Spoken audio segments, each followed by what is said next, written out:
we have Michelle Griffin, the wife of William. We call him T-Dog? What do you call him? Seawalk. Seawalk. Yeah. And so we're going to have a little bit of chance today to talk with both of you a little bit about the film, a little bit about the relationship. And actually, that's where I want to start right now, Michelle, because I had actually the wonderful pleasure of seeing this screened last night at a different event. And I was having dinner with Michelle, and she told me a little bit about how you all met and how that relationship progressed. So can you share a little bit of that, just so we understand what it means, what this relationship is? William and I actually grew up together. Our families are very close. My mother's middle sister is best friends with William's mother. So our families spent a lot of time together. My father was in the Air Force, so we spent a lot of time traveling. I grew up as an Air Force brat, so I spent most of my life in Germany. But when we would come back to Virginia every couple of years, I would spend summers here. And I knew a lot about William. I knew that there was a lot of trouble in his home, but there were things that we just didn't speak about as children. We didn't question adults. We just understood that there were some children that went through things. And my parents tried to get custody of him when he was younger, but his mother would not allow it. So we just, time goes on, you stay in the same community, you just get used to your community with all of the crime, and that became his norm, that became his life. And I grew up in a totally different life. So we moved back to the US, we all move on with our lives, and I get married, have 5 children. My ex-husband and I get divorced, and my uncle, who is a CO in the facility, says, when's the last time you've heard from William? And I said, well, I haven't reached out to him. It's been a long time. And he says, well, why don't you reach out to him? He's really depressed. I try to visit him when I'm in the facility. And he says, I think he'd really like to hear from you. So I wrote him, and I said to him, listen, I don't know what's happened with your life. I know you've had a lot of trouble in your past. I said, but I'm going to give you the opportunity to create your own canvas. Here's a blank canvas, and I want you to write your own story about your life. I'm not going to judge you about what happened. I've heard different stories, but I don't even know if what I've heard is the truth. And it so happened that what I heard was not the truth. I knew absolutely nothing about his case. So he said, listen, I have nothing to hide from you. I really appreciate the fact that you're giving me the opportunity to share my life with you. He says, I want you to have full access to my medical records, my institutional records. And I said, no. I don't need to know about the indiscretions of your past. You just keep all that to yourself. I trust you. He said, no, if we're going to build a friendship, I need you to understand that I'm not hiding anything from you. I want it to be based on truth. So I said, okay. So I get the institutional record, and we go over it, and he explains everything and at every point of his life where he was at that time. And I said, well, what do you want to do with this? Because I'm a mom of 5 children.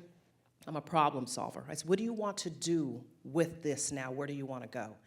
He says, I want to heal. I want people of my past to know that I'm sorry, and I would like to know what they think of me now. I've done so much, and I'm trying to do more and better myself. So I said, okay, well, I'm going to send you some workbooks. Do you mind? We'll work on some self-help and some healing.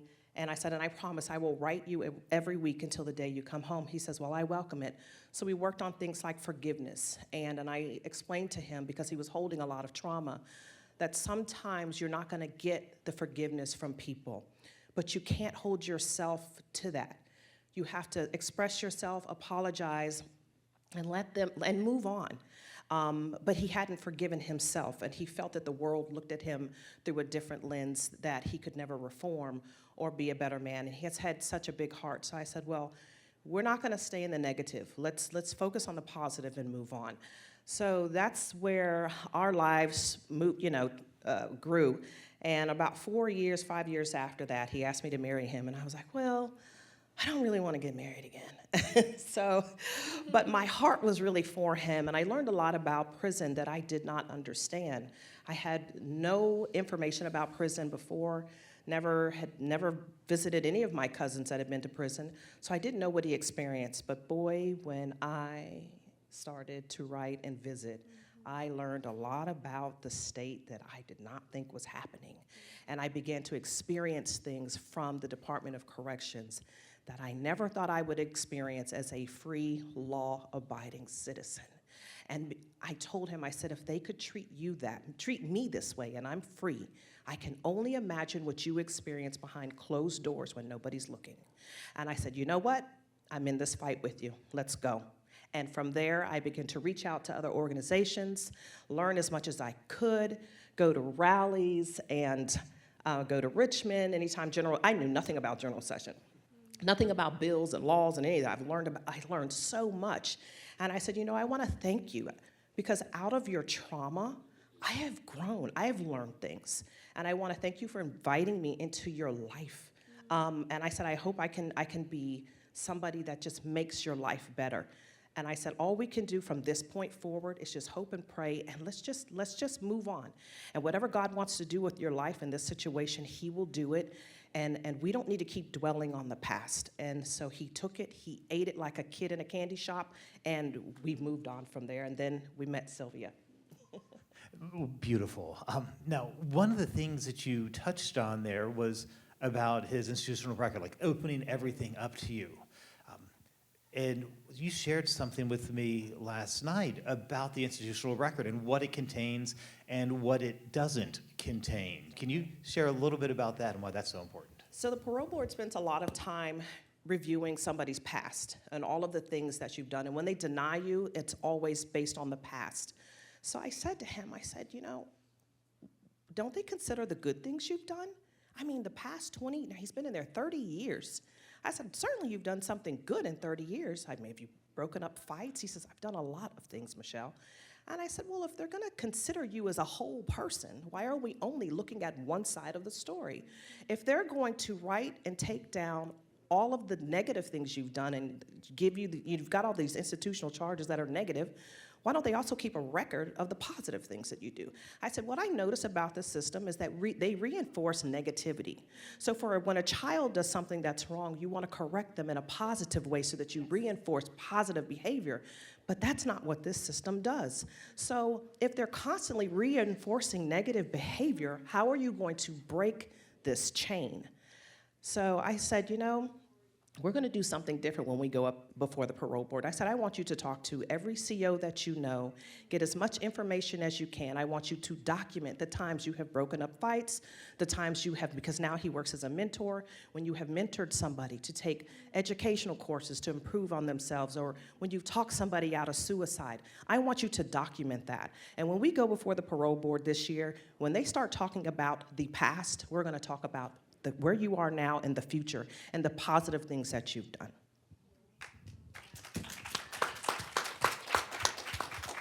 Thank you. That's really so important, because so many of us that have been impacted by incarceration are living with that negative narrative. So when we take the time to focus on not what maybe the state is focused on, the Commonwealth or the prosecutors or maybe people that are holding things against us, but looking actually holistically at our lives and saying, what have we done since X, since that time when we got arrested, since that time when everything just fell apart for us, and really be honest with ourselves in the best possible way. And I thank you for doing that, because that's hard to do. We can get caught up in that negative narrative so easily. All right, now, switching gears a little bit, now Sylvia, you're down there at WMMT, you're doing the DJ, you're bringing these wonderful voices from home to the folks who are locked up down there. How did you get there, and how did you get to this point of wanting to create this documentary? Thank you, and thank you for having us at the Inthrive Festival. It's such an honor to be here, and we're just so excited to get to share and connect and think about how we're going to keep using this film in Virginia. So I had the honor of being a DJ for the Calls from Home radio show for about 5 years, and it's through that show that I got to know Michelle first over the airwaves, and then we started organizing together to do ride shares to support folks getting to visitation. I'm originally from Cambridge, Massachusetts. I'm not from Kentucky, but I was wound up at WMMT-FM radio as an intern after my junior year of college. And part of what drew me to the work of the organization front and center was the Calls from Home radio show. I had heard about this incredible show and wanted to be a part of it. And just a little bit of history about the radio show itself. So it started in 1998 when both, so Wallens Ridge and Red Onion State Prison, they're identical supermax prisons. Many of you are familiar with them, you know, furthest southwest corner of the state, Wise County. And they both opened in 1998. And they're just across the state line from Letcher County, Kentucky. And so WMMT is this little community radio station that has this local broadcast area. And when people started arriving in those prisons, they found that 88.7 FM through the local radio dial. And there was this really incredible late night, Monday night show that had just been a show already on WMMT. It was called The Quiet Storm, and it was a hip hop, R&B, blues, and soul show that this DJ VIP at first, and then DJ 8-Ball did it. And at that point, they were the only black programmers on the radio station. And this is a community station that otherwise is like 24/7, bluegrass, country, rock. And this was really the only radio show in the frequency that was playing hip hop, playing black music. And they came from their families are rooted in this black community in Harlan County, Kentucky. That's a really historic, vibrant black community that actually migrated to the coal fields as a part of the Great Migration from Alabama, was working in the mines, and then when the mines closed, a lot of those miners, the black miners, were the first to get laid off and move on to Detroit and so on. But they're deeply rooted in this Appalachian history too. And they started that music show. And at first, before there were so many barriers to phone access we know about today in terms of access and when you can call. At first, the people incarcerated at Red Onion were actually able to just call in directly using the 1-800 phone number. And it was DJ VIP who had started taking their phone calls, and they really wanted to send messages to each other, to their other comrades in the facility that were in another pod. So they were giving shout-outs to each other, sending out music requests, and DJ VIP is the one that just sort of put the voices on air and started the show. And I think partly because the radio station itself is rooted in this really long history of social justice organizing in the region, and it's connected to multiracial UMWA fights and fights against strip mining and for welfare rights and against black lung. And I really think because of that movement history, the radio station saw this as a service it could provide. And I think this is long before I got there, but really important that the station said, yes, like we can keep the phone lines open. And I've learned since that many stations won't do that. And it's really about finding a station that understands the work of that show. But so it started just becoming more and more phone calls. And then it was really the guys inside Wallens Ridge and Red Onion that, at that point, as you know, like it was up to $8 for a 20-minute phone call. And so these families, we're getting like $300, $400 a month phone bills to just maintain a basic level of communication with their loved ones inside. And so it was the guys inside that said, hey, this radio station has a 1-800 toll-free phone number, and started sending it to their family members in Richmond, in Portsmouth, in DC, here, Arlington, and said, call this radio show and you can leave us a shout out for free. And so that's when it transitioned to the families starting call in and really to try to avoid these exorbitant extractive phone rates. And then it sort of became became formalized as this 3-hour show on Monday nights that now has existed for over 20 years. Wonderful.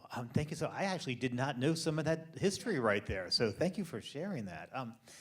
So what is next? We have this film. I know you guys are starting a tour of Virginia. Last night you were just outside the Beltway. Today you're inside the Beltway. What are your goals? What do you guys hope to achieve from this? Okay, I'll start. This weekend is really the kickoff of our statewide Virginia Impact Tour. We had our first screening last night in Annandale, Virginia, and then honored to be here today.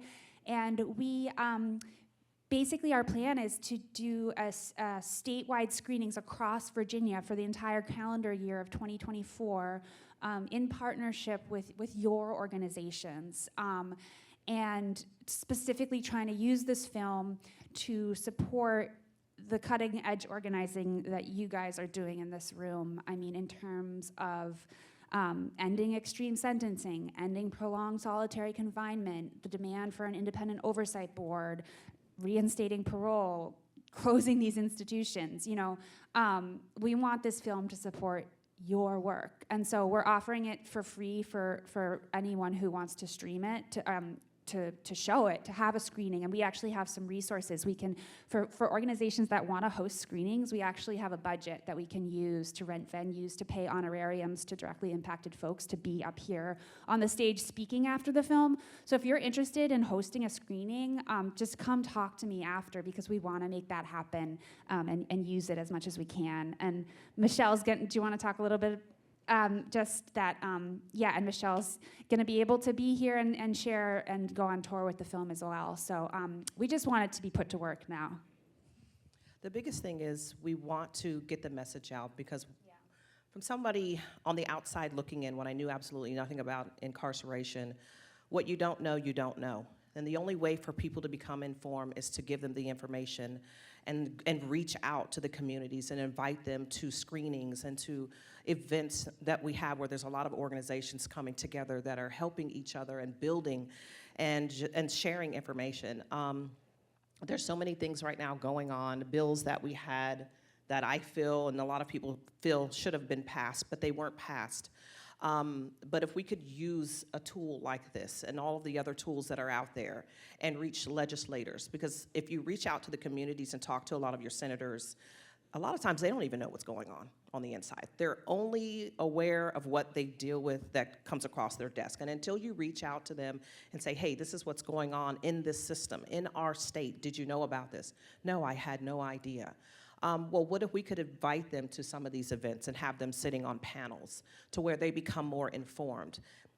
We cannot heal as a community until we look at everybody as a human. There are people in prison who have passed that are filled with trauma. Some of them don't. Some of them were in the wrong place, wrong time, influenced by the wrong groups of people. Are we going to continue holding these grown men and women who have reformed themselves, who are ready to show the world that this is the new me? I am very remorseful for what I've done, but I want to give back to the community. I want to talk to other youths to help them, to prevent them from going down this path. How much work or how much of an effect they could have in their own community to come back home and do that work, because they can identify with these youths that are going through things that they've been through. I feel that we could work with a lot of our politicians if they would allow us. We are trying to better our communities, and until we help them understand that, it's going to be a struggle, but we can't give up. We have to let our incarcerated loved ones know that we're there for them, that we're going to continue supporting them and encouraging them, but the work doesn't end there. We have to go outside of the home and not be fearful to speak to people because they're in a suit and a tie. They don't understand, and then a lot of times when their children get in a situation, that's the time they become a voice, because, oh, this has hit my home. Now I understand what you're talking about. Well, what if it didn't hit your home? What if there were resources in the school that could help these children who are in traumatized homes, that may not have a parent that was wholesome, that has any idea, maybe their parent had absolutely no clue about parenting. What if we could do something in the schools to help these children before they go down this path? So we're feeding, again, this prison to pipeline school.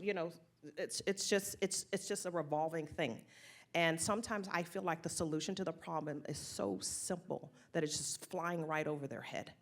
And if each one could reach one and teach one, I feel that the impact would be so great. We have got to share love and understanding and allow people to voice themselves and give them the freedom and the room to change. If they want to change, let them change for the better and show that they're ready to do what they're promising to do. These guys are hurting, the women are hurting, and it's not getting any easier in these prisons.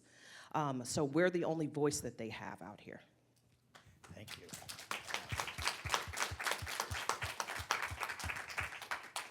Beautiful. One last thing I want to touch on before we wrap up this segment. In the film, you're talking about all the prisons that are being built or have been built down there, and there is now a prison that is being proposed in Kentucky. The crazy thing about this is, as you mentioned, prison populations are declining. In Virginia, we have had a massive declined at the state level and have actually closed several prisons recently. Federal level is having this, not as big of a decline, but still declining, but yet they're talking about trying to build a prison, they being some of the Kentucky politicians. So if you want to talk a moment on that. Please, thank you. Yes. We actually have a direct call for your support here this weekend in this really urgent fight against a proposed 1,400-bed federal prison that's the Bureau of Prisons is currently trying to build in Letcher County, Kentucky, 10 miles from the WMMT radio station. If this prison gets built, it will be the 9th prison within this local broadcast area. And as we know, it's going to be our family members from here in DC, specifically from Northern Virginia, that get sent because it's a federal prison. And I want to give a shout out to my comrades here, Damon and James and Pete, who with the Free Minds Book Club have joined this campaign and are really opposing this prison and making it clear the impact that this federal prison will have here on communities in Washington, DC, and across the country. This is a federal fight. And right now the government is planning to spend over $500 million to build a new federal prison. It's sited for a former mountaintop removal coal mine. It's a toxic site. It's in a county where there's zero transportation access, zero bus station, train station, airport within 90 miles. It would become impossible, as we know, for families to visit. And so we are in a critical moment in the campaign to stop this from being built. And I really believe we can stop it. It's actually been defeated once before, and we were able to launch a lawsuit that stopped construction from moving forward. But unfortunately, because of the power of this Republican congressman in Kentucky, Hal Rogers, who is on the House Appropriations Committee, and he has basically insisted that the $500 million to build the prison stay allocated in the federal budget.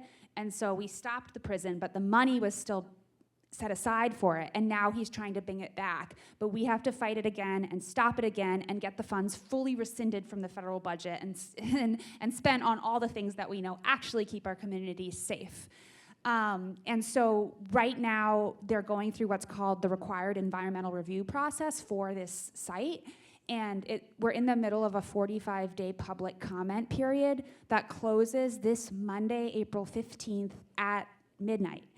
And until then, everybody in the United States has a right to submit public comments on this prison. And our coalition is putting out a call for everyone here, everyone you know, to submit public comments. And I have a specific come talk to me. I have flyers to give out that show you the exact site to go to submit your comment. It'll just take a couple minutes. But submitting a comment, actually, it really makes a difference because the Bureau of Prisons has to go through and read every single comment. They have to respond to every comment. And it's a really powerful tool for slowing down their process and allowing us more time to organize. And I want to invite everyone here also to a teach-in we're having tomorrow night on Zoom. It's going to be a free online event for everyone to learn more about this specific fight and how you can become a part of it. And so that is April 15th, 7 p.m., hosted by the Building Community Not Prisons Coalition. We're going to have Damon Donaldson, who's here right now, is going to be speaking on that teach-in. And so come see me. I have RSVP information, but that'll be a great chance to learn more. And thank you so much for the question. Thank you, Sylvia. So if you want to go to Sylvia's table back there, you can get it there. I'll also be sending out an email in our wrap-up email after the festival to everyone who's registered. That will be included in that email as well. All right, we are going to take a 10-minute break now. So enjoy the other programming across the hall, the artwork, and we'll be back here in 10 minutes. Thank you.